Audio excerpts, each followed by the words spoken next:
Alright,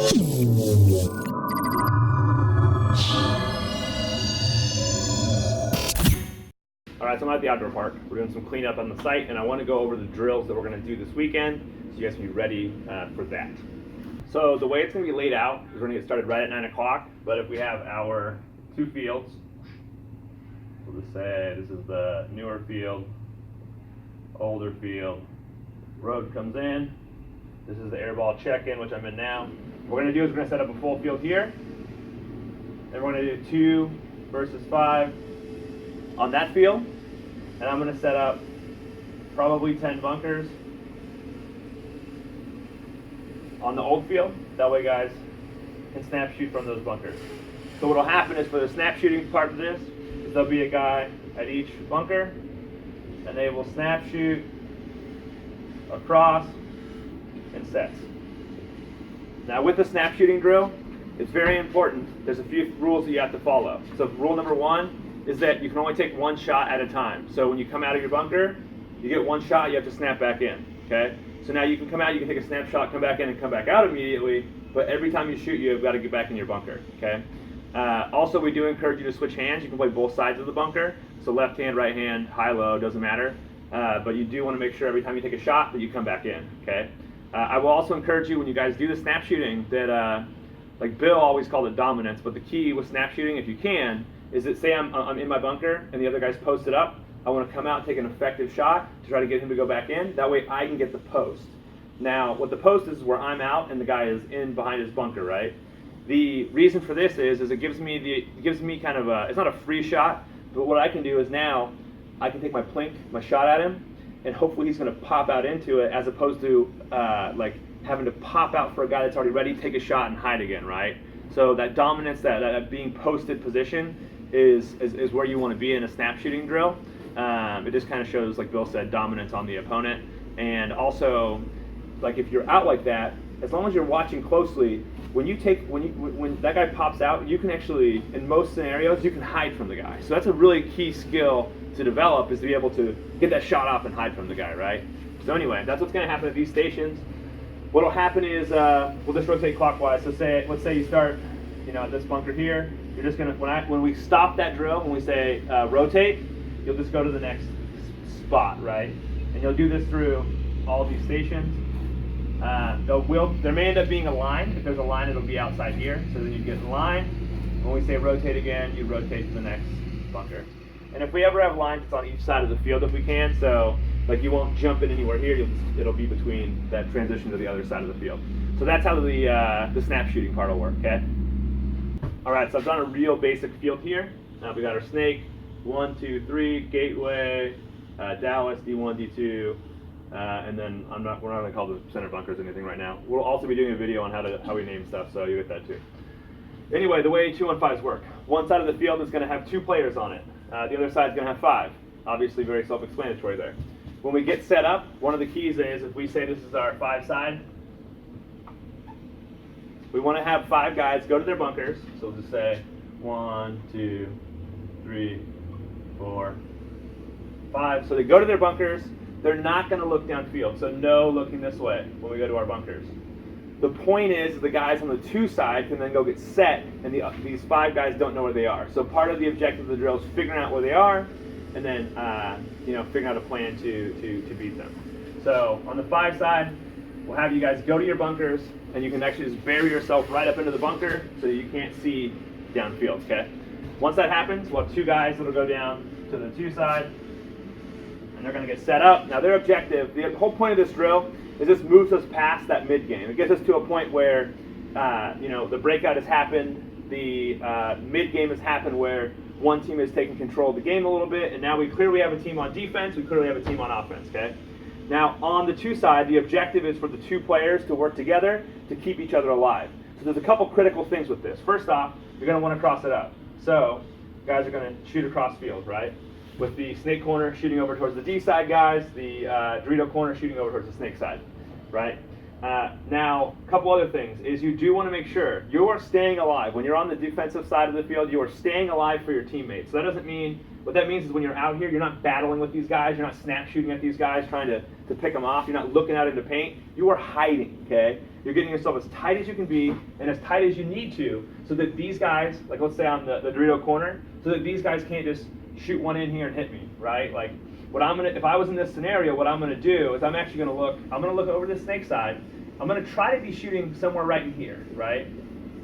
Now, the key here for any of these spots is we're doing kind of what we call baiting. And I may go into that a little bit more in depth, but the key is here is that we are shooting farther ahead than where they can actually wrap out and shoot us, right?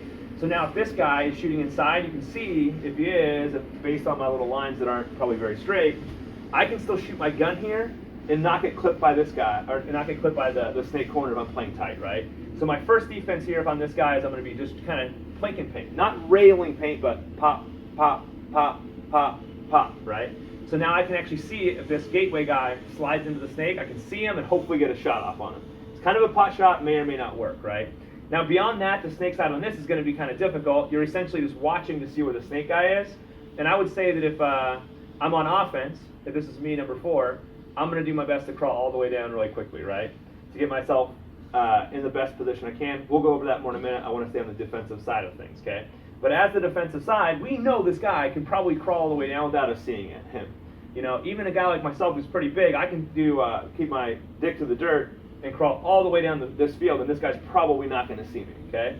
So anyway, if you're the Dorito corner, keep an eye out on these guys, but you really want to make sure that you're not just looking at S1, not just looking at S2. You're anticipating these guys are coming down, and you're kind of looking out there to make sure that if that guy pops up to shoot at you, you are hiding, because you have to stay alive. If you die, this guy's screwed. He's on an island, right? So what you're going to do is now we're going to do that same baiting technique, and we know the snake guy's going to be in here, right? So what it's going to do is now I'm going to put my gun somewhere in here, and really what I'm looking for is if I ever see this guy take off, I'm able to shoot here, and really in this little range, to cut him down before he gets to my teammate, right? My objective is for me to stay alive so that I can keep my other guy alive. And this guy's doing the same thing, right? He's looking across field, you know, ideally just in front of the player. So let's say that this Dallas guy gets into the Dorito here. I'm not any longer, if I'm this corner guy, I'm not any longer looking up here, right? I'm not worried about those guys. What I'm worried about is this number 5 guy plinking me in the face because I was sticking my head out, right? So what I'm going to do now if I'm on defense number 2 is I'm actually going to try to get my gun set up. We all know these corners are a little bit low on these Doritos, so I'd probably be dropping paint somewhere right in here, okay? What should be, even if this guy's wrapping, I should be, if I'm playing tight, I should be able to drop a little bit of paint in here, so if this guy does, he's going to shoot and think he has me in. He's going to try to make that bump, and that's when I'm trying to catch him. So here, I get one shot at him, right? And now say he moved up and I missed him. Now he's going to wrap, and he's going to kind of do the same thing, and I'm going to take my gun, and same thing, I'm going to shoot kind of right in here. And in some of these scenarios, it may be too tight, and you won't be able to do that, right? You may still be able to get shot by this guy wrapping, right? So guess what? Now we're going to have to get a little tighter. The objective, again, is to stay alive for your teammate, right? So, and I mean, really, even if this guy got into the farthest Dorito on this layout here, I still, as the snake corner, still have this area. So first off, I can see the guy. If he runs out of here, this can kind of blocks it, right? But as he runs and he gets right here, I can see him. So I want to have my gun posted up somewhere in this range so that way I can get paint on the guy before he gets to my teammate, right? And again, if we're both doing this, it's very difficult for these tape guys to get down the field and actually shoot us. And as you start doing the drill, you're probably going to suck. You're going to get shot looking around, doing all kinds of dumb stuff, and I'm going to tell you, and other people that know the drill are going to tell you, hey, play tighter. Don't worry about that gap. Don't snap shoot. You're going to hear things like that. Don't battle, right? Like, because again, you're staying alive for your teammate, trying to dig the game out. Okay. Now, I guess I'll move on to the. That's your objective as the defensive side. Okay. One other really critical tip that goes with this is for a long time we've always had we call it the bubble call. Bubble. Okay. Bub. Oh. Okay. And what a bubble call is it means, so say as this Dorito guy is wrapping to put me in. Say I'm number 2, this is Danny, we'll just call the other one Dusty since he's my brother and it's an easy name to think of. If me and Dusty are playing this, and I see this guy, I know he's rapping on me, I'm going to tell Dusty, bubble, real quick, I'm going to yell it a couple times. That way, what Dusty's going to do is he's going to come off the cross for a second and just shoot down the tape. He's going to shoot, you know, for one of those guys that's rapping and try to pick him up. That's another little pot shot that we get, because we know this guy's rapping, we know what they're doing. I'm going to yell bubble, boom, Dusty, or whoever's in this corner is going to flip around here, take a few shots, not just hammer the tape, but he's going to pop out, take a few shots, get back to his job of the cross, okay? Now, another thing to keep in mind with the bubble is that if someone yells bubble, they may not know that this corner guy may still be shooting down the tape, trying to control the tape for their front player. So they yell bubble, and you hear paint, say I'm shooting across the field, right? I'm shooting across the field, Dusty yells bubble to me. If my tape is getting hammered, I don't want to pop out into that, right? Again, your job's still to stay alive. It's just that my other player is giving me the information saying, hey, this guy's rapping real quick. If you can, take a shot, right? So that's the bubble call. Very important if you're trying to pull out some 2-on-5 games, okay? So that's the defensive side of things. We'll work more on it, but if you're on the 2 side, that's what you're trying to do. If you're on the 5 side, the objective is for you to break the game open, right? Now, there's an order that you want to do this in. You don't, like, in any of these games when you're on the 5 side, what I would tell you is, and like kind of the key to it, is get as wide and as deep as you can, right? So ideally, you're pushing these tapes first. You're pushing the snake side, right? You're working the tapes and getting as deep as you safely can. Now, let's say the farthest this guy can safely get is the 50 Dorito here. You don't need to push yourself into the next one and get cut up, right? If that's going to happen where you're going to get destroyed making that bump, don't make the bump. Just get to this one, because now what you've done is you've moved this guy's gun way up here, right? And the reality is you can even shoot inside, where you're safe, at this guy, and you've created, I'm going to erase a little bit, just because we've got a giant mess here. So, what you've done, though, is that you've essentially drawn this guy's gun, so that now, if you're in the 50 Dorito, and you're shooting inside, this guy should not be able to wrap and shoot anywhere in this zone, right? The guy that's in the snake corner now is stuck on you. If you're shooting at him, he can't shoot up here, right? Well, now what we're going to do is, if this has happened and we still have our number 4 guy, our gateway player, is still in the gateway, what we're going to want to do is our number 3 is going to help, even if he has to shoot in here, is going to help this guy make his bump across, and then he's going to shoot the tape once the guy's in S1, so that number 4 can cruise all the way down the snake to get into our S3, okay? Now what this is going to do is it's going to make it so that, sorry, we've got a lot of lines on here, the Dorito corner guy is now kind of stuck on this little gap, right? He's either shooting at this guy, or else he's looking at the next gap here like we talked about, and what it does is it creates a hole in the middle of the field. You can see this little area, if these guys are crossed up, this is what it creates, right? An opening in the middle of the field, right? So what now, the key is let's say, so our number 4 player is way up here in S3, right? Number 4. Our number 5 player is way up in the 50 Dorito. It's created this whole, sorry, I hit max record time. So, anyway, lost a lot of good content there, but we'll go over it again. So, now we have our number 5. He's moved to the Dorito side. He's in the 50 Dorito. It's essentially created the hole in the middle, right? So he's drawn the gun. Number 4, same thing. And we've created this hole in the middle, right? This is a safe zone now. Not that you can just walk around in the open here, but as long as these guys are containing these guys, you can move around the middle, right? Now, a couple keys here also is that the 4 is going to be keeping in the Dorito corner.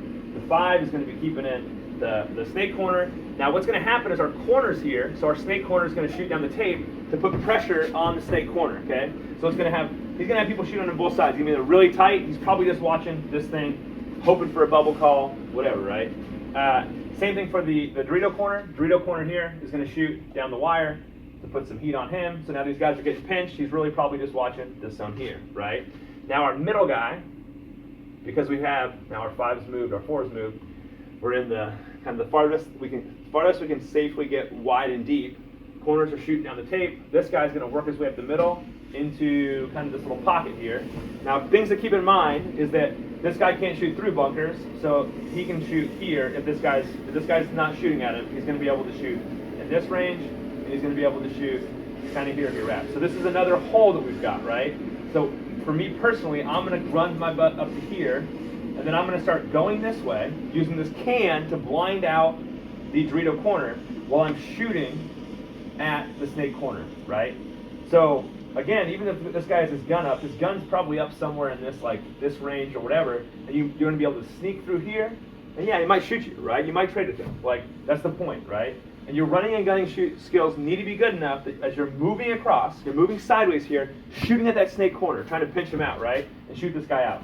Now, if you'll succeed in that, perfect. Even if you trade, perfect. There's one guy left. We'll go over what to do when there's only one guy left. It's very, very simple, but we'll go over that shortly. Then what's going to happen now is we'll close that game. If it didn't work, you die. No big deal, right? Like, you still have 4 people alive working on 2 people, right? So what's going to happen now, we lost our number 2, so he's dead, right? Is now one of our 2 corner guys is going to start working down the field, right? So this guy, we'll say the snake corner, is going to cruise and basically do the same thing. Work his way here in the blind, shooting at this guy, trying to trade, right? Okay, doesn't work again. This guy dies. Man, you guys need to work on your running and shooting. That's why you should be practicing so that you can actually do cool stuff like this, right? So number 3 is dead. So now guess what? We still have a 1. He's going to come in here, do the same thing, right? Try to make the shot. Now, you don't necessarily, say he dies again. Bam, guy died. He's erased from my board, all right? So now we got only 2 guys left. They're way up the field. Guess what? You're not in a bad scenario. It's 2-on-2. You tried some stuff. It didn't work. Obviously, you need to practice 2-on-5s and practice your running and gunning. But you're still in a good spot. You still have 2 players that can defend each other against 2 players. Now, if we're in a scenario, excuse me, where, let's say we're doing a race to 2 tournament, a game, a match.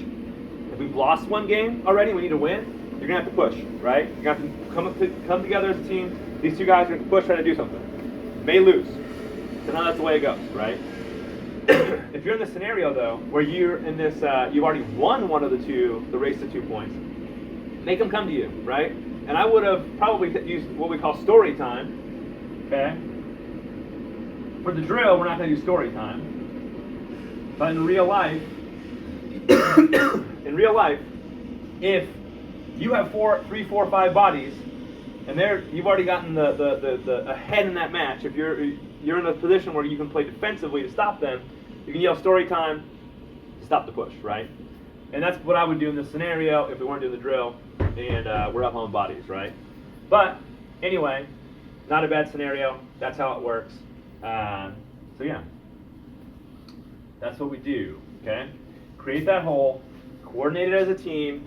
When you are the number 5 and you are the number 4, now you guys got to have that communication to let your other guys know, as the corners, if you're still alive here,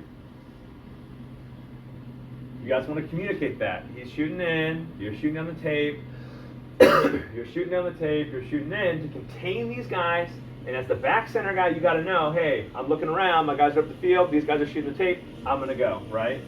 Boom.